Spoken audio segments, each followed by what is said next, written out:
ನಮಸ್ಕಾರ. ಕನ್ನಡ ಒನ್ಗೆ ಸ್ವಾಗತ. ನಾನು ನಿಮ್ಮ ಭಾಗ್ಯನಾರಾಯಣ ಬೊಗವರಪು.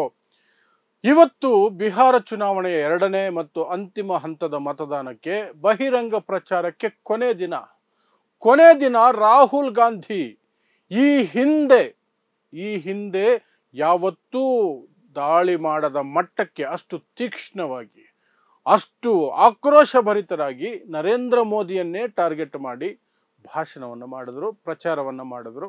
ಆ ಮೂಲಕ ಕೊನೆಯ ಪ್ರಚಾರ ಅಬ್ಬರದಿಂದ ಸಾಗಿತ್ತು. ಏನು ಹೇಳಿದ್ರು ರಾಹುಲ್ ಗಾಂಧಿ?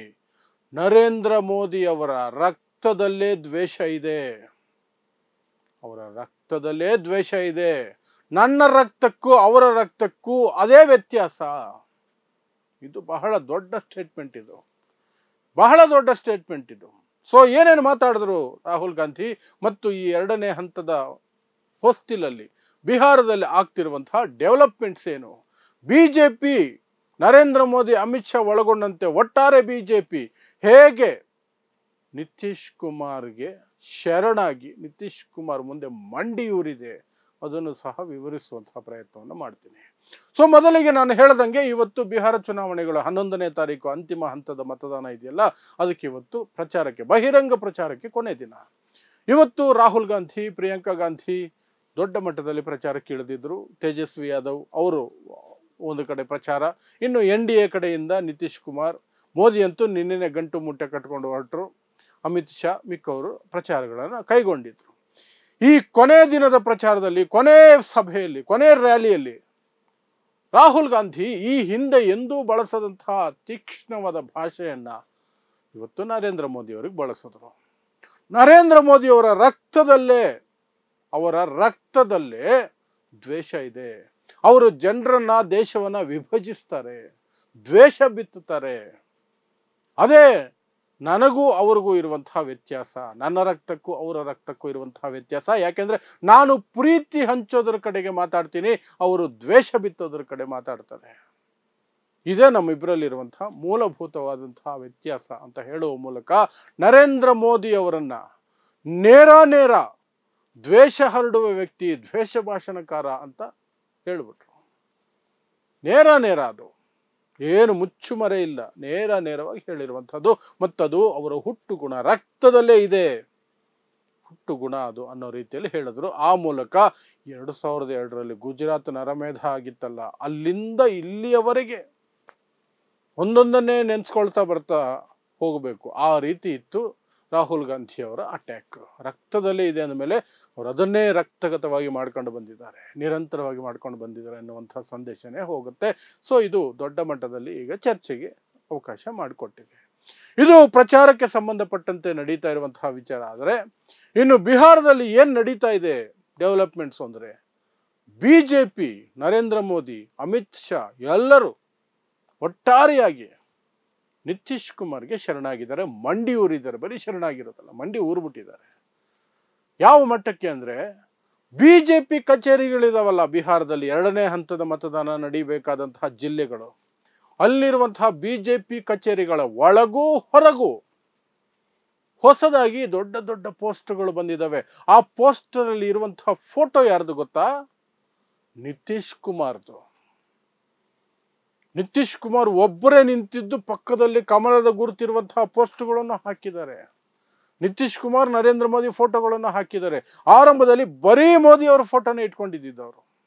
ಯಾಕೆ ಅಂದ್ರೆ ಈ ಬಾರಿ ಹೇಗಾದ್ರೂ ಮಾಡಿ ನಿತೀಶ್ ಕುಮಾರ್ ಅವರನ್ನ ಮುಖ್ಯಮಂತ್ರಿ ಗಾದಿಯಿಂದ ಇಳಿಸ್ಬಿಡ್ಬೇಕು, ಅವರಿಂದ ಆಗುವ ಎಲ್ಲ ಲಾಭ ಪಡ್ಕೊಳ್ಬೇಕು ಚುನಾವಣೆಯಲ್ಲಿ. ಚುನಾವಣೆ ಮುಗಿದ ತಕ್ಷಣ ಅವ್ರ ತಲೆ ಮೇಲೆ ಕೈ ಇಟ್ಟು ಅವರಿಗೆ ದ್ರೋಹ ಬಗೆದು ಅವರನ್ನ ಪಕ್ಕಕ್ಕೆ ಎಸ್ತು ಬಿಡಬೇಕು. ಬಿಜೆಪಿ ಅವರನ್ನ ಮುಖ್ಯಮಂತ್ರಿ ಮಾಡಬೇಕು ಅನ್ನೋದು ಅಮಿತ್ ಶಾ ಲೆಕ್ಕಾಚಾರ. ಅದಕ್ಕೆ ಮೋದಿ ಅವರ ಕಡೆಯಿಂದಲೂ ಸಹ ಓಕೆ, ಗುಡ್ ಐಡಿಯಾ ಅನ್ನುವಂಥ ಥಮ್ಸ್ ಅಪ್ ಬಂದಿತ್ತು. ಆ ಹಿನ್ನೆಲೆಯಲ್ಲೇ ನಿತೀಶ್ ಕುಮಾರ್ರನ್ನ ಮುಖ್ಯಮಂತ್ರಿ ಅಭ್ಯರ್ಥಿ ಅಂತ ಘೋಷಣೆ ಮಾಡಲಿಲ್ಲ. ನಿತೀಶ್ ಕುಮಾರ್ ದಿನ ಬೆಳಗಾದರೆ ಎಚ್ಚರಿಕೆ ಕೊಟ್ಟರು, ಬೇಡ್ಕೊಂಡ್ರು, ಕೇಳ್ಕೊಂಡ್ರು, ಸಲಹೆ ಕೊಟ್ಟರು, ಯಾವುದಕ್ಕೂ ಜಗ್ಲಿಲ್ಲ ಬಿಜೆಪಿ, ಅದರಲ್ಲೂ ವಿಶೇಷವಾಗಿ ಅಮಿತ್ ಶಾ. ರಾಷ್ಟ್ರೀಯ ಮಾಧ್ಯಮಗಳಲ್ಲೇ ಅಮಿತ್ ಶಾ ಹೇಳ್ಬಿಟ್ರು, ಮುಖ್ಯಮಂತ್ರಿ ಆಯ್ಕೆ ನಾನು ಮಾಡಲ್ಲ, ನೀವು ಮಾಡಲ್ಲ, ಜನಪ್ರತಿನಿಧಿಗಳು ಗೆದ್ದು ಬರ್ತಾರಲ್ಲ MLAಗಳು ಅವರು ಆಯ್ಕೆ ಆ ಮೂಲಕ ನಿತೀಶ್ ಕುಮಾರ್ನ ಮುಖ್ಯಮಂತ್ರಿ ಅಭ್ಯರ್ಥಿ ಅಂತ ಒಪ್ಕೊಳ್ಳೇ ಇಲ್ಲ ಅವರು. ಆದರೆ ಮೊದಲ ಹಂತದ ಮತದಾನದಲ್ಲಿ ಅದರ ಬಗ್ಗೆ ಆ ಕುರಿತಾಗಿ ಜನರೆಲ್ಲ ಆಕ್ರೋಶ ಇತ್ತು. ಒಂದು ಕಡೆ ಸಹಾನುಭೂತಿ, ಅಯ್ಯೋ ಪಾಪ ನಿತೀಶ್ ಕುಮಾರ್ಗೆ ಮೋಸ ಆಗ್ತಿದೆ ಅಂತ, ಮತ್ತು ಕುರ್ಮಿ ಸಮುದಾಯ, ಅವರ ನಿತೀಶ್ ಕುಮಾರ್ ಅವರ ಕುರ್ಮಿ ಸಮುದಾಯಕ್ಕೆ ಸಿಟ್ಟು, ಎಲ್ಲವೂ ಸೇರ್ಕೊಳ್ತು. ಪ್ಲಸ್ ಬಿಜೆಪಿ ಮೇಲೆ ಬಂದಂತಹ ಆರೋಪಗಳು, ಮತಗಳ್ಳತನ, SIR ಅಂತ ಮಾಡಿದಂಥದ್ದು, ಬಿಜೆಪಿ ಲಕ್ಷಾಂತರ ಜನರನ್ನ ವೋಟರ್ ಲಿಸ್ಟಿಂದ ಕಿತ್ತು ಹಾಕಿದ್ದು, ಇದೆಲ್ಲವೂ ಸೇರಿಕೊಂಡು ಮೊದಲನೇ ಹಂತದಲ್ಲಿ ಬಿಜೆಪಿಗೆ ದೊಡ್ಡ ಹಿನ್ನಡೆ, ದೊಡ್ಡ ಪೆಟ್ಟು ಬಿತ್ತು. ಜನ ಆಂಟಿ ಬಿಜೆಪಿ ವೋಟ್ ಹಾಕಿದ್ರು. ಆದರೆ JDU ಮುಂದೆ ಹೋಯ್ತು ಅನ್ನುವಂಥ ಸೂಚನೆಗಳು ಸಿಕ್ಕಿದ್ವು. ಇದು ಯಾವ್ಯಾವುದೋ ಚಾನೆಲ್ಗಳು ಮಾಡಿದ್ರೆ ಬಿಜೆಪಿ ತಲೆ ಕೆಡಿಸ್ಕೊಳ್ತಿರ್ಲಿಲ್ಲ. ಆದರೆ ಗುಪ್ತಚರ ಇಲಾಖೆನೇ ಸ್ವತಃ ಒಂದು ವರದಿಯನ್ನ ಅಮಿತ್ ಶಾಗೆ ಕೊಟ್ಟಿದೆ ಅಂತ ತಿಳಿದು ಬಂದಿದೆ. ಅದರಲ್ಲೇ ಸ್ಪಷ್ಟವಾಗಿ ಬಂದಿದೆ, ಬಿಜೆಪಿ 3ನೇ ಪಕ್ಷವಾಗ್ತಾ ಇದೆ. ನಂಬರ್ 1 ಸ್ಪಾಟ್ಗೆ RJD ಮತ್ತು JDU ನಡುವೆ ಪೈಪೋಟಿ ನಡೀತಾ ಇದೆ. ಅದೇ ನಂಬರ್ 1, 2 ಬರುತ್ತೆ, ನಂಬರ್ 3ಯಲ್ಲಿ ಬಿಜೆಪಿ ಬರುತ್ತೆ. ಆದರೆ ಬಿಜೆಪಿ ಲೆಕ್ಕಾಚಾರ ಇದ್ದಿದ್ದು ನಂಬರ್ 1 ಪಾರ್ಟಿ ಆಗಬೇಕು, LJP ಸಹಾಯದಿಂದ ಅಲ್ಲಿ ಸರ್ಕಾರ ರಚನೆ ಮಾಡಬೇಕು. ಸ್ವಲ್ಪ ಕಡಿಮೆ ಆದರೆ JDUನ ಒಡೆದಾದ್ರು JDU ಕಡೆಯಿಂದ ಜನರನ್ನ MLAಗಳನ್ನ ಈ ಕಡೆ ಸೆಳ್ಕೊಂಡು ಅಲ್ಲಿ ಸರ್ಕಾರ ರಚನೆ ಮಾಡಬೇಕು. ಒಟ್ಟಿನಲ್ಲಿ ಬಿಜೆಪಿ ಚೀಫ್ ಮಿನಿಸ್ಟರ್ ಆಗಬೇಕು, ನಿತೀಶ್ ಕುಮಾರ್ ಚೀಫ್ ಮಿನಿಸ್ಟರ್ ಆಗಬಾರ್ದು ಅನ್ನೋ ಲೆಕ್ಕದಲ್ಲಿತ್ತು. ಬಟ್ ಈಗ 3rd ಪ್ಲೇಸ್ಗೆ ಬರುವಂತ ಒಂದು ಪ್ರಮೇಯ ಉಂಟಾಯ್ತಲ್ಲ, ಅಲ್ಲಿ ಹೆದರ್ಕೊಂಡ್ಬಿಟ್ರು ಬಿಜೆಪಿ, ಅಮಿತ್ ಶಾ, ನರೇಂದ್ರ ಮೋದಿ. ಯಾಕೆ ಅಂದ್ರೆ ಬಿಹಾರದಲ್ಲಿ ಸೋತ್ರೆ, ಬಿಹಾರದಲ್ಲಿ ಅಧಿಕಾರ ಕಳ್ಕೊಂಡ್ರೆ ಕೇಂದ್ರ ಸರ್ಕಾರದಲ್ಲಿ ನರೇಂದ್ರ ಮೋದಿ ಸರ್ಕಾರ ಶೇಕ್ ಆಗತ್ತೆ. ಯಾಕಂದ್ರೆ ಮೋದಿ ಅವರದು ಅಲ್ಪ ಮತದ ಸರ್ಕಾರ, ಬೇರೆಯವರ ಬೆಂಬಲದೊಂದಿಗೆ ನಡೀತಾ ಇರುವಂತಹ ಸರ್ಕಾರ. ಬಿಜೆಪಿಗೆ ಆಗ್ಲಿ ನರೇಂದ್ರ ಮೋದಿ ಅವರಿಗೆ ಆಗ್ಲಿ 2024ರಲ್ಲಿ ಈ ದೇಶದ ಜನ ಬಹುಮತ ಕೊಡ್ಲಿಲ್ಲ. ಚಂದ್ರಬಾಬು ನಾಯ್ಡು ನಿತೀಶ್ ಕುಮಾರ್ ಕೈ ಎತ್ತಿದ್ರೆ ಈ ಕ್ಷಣವೂ ಕೂಡ ನರೇಂದ್ರ ಮೋದಿ ರಾಜೀನಾಮೆ ಕೊಟ್ಟು ಮನೆಗೆ ಹೋಗಬೇಕಾಗತ್ತೆ. ಅಂತಹ ಪರಿಸ್ಥಿತಿ ಇದೆ. ಬಿಹಾರ ಸೋತ್ರೆ ಅಂತಹ ಪರಿಸ್ಥಿತಿಗೆ ಪೂರಕವಾದಂತಹ ವಾತಾವರಣ ಸೃಷ್ಟಿಯಾಗುತ್ತೆ. ಆ ಹಿನ್ನೆಲೆಯಲ್ಲಿ, ಆ ಭಯದಲ್ಲಿ ಏನು ಮಾಡಬೇಕು ಅಂತ ತಲೆ ಕೆಟ್ಟೋಯ್ತು.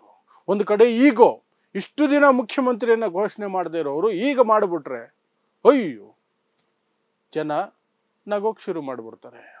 ಬಿಜೆಪಿ ಹೆದರ್ಕೊಂಡ್ಬಿಡ್ತು, ಅಮಿತ್ ಶಾ ಹೆದರ್ಕೊಂಡ್ಬಿಟ್ರು, ಮೋದಿ ಹೆದರ್ಕೊಂಡ್ಬಿಟ್ರು ಅಂತ.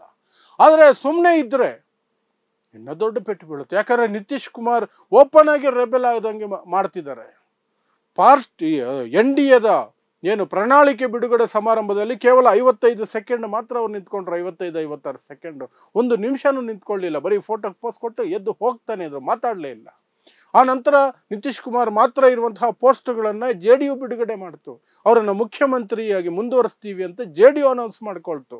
ಅವರನ್ನು ಮುಖ್ಯಮಂತ್ರಿಯಾಗಿ ಮುಂದುವರಿಸೋದಕ್ಕೆ ವೋಟ್ ಹಾಕಿ ಅಂತ ಮನವಿ ಮಾಡ್ಕೊಂಡ್ರು, ವಿಡಿಯೋ ಕಳಿಸಿದ್ರು ಜನರ ಮುಂದೆ.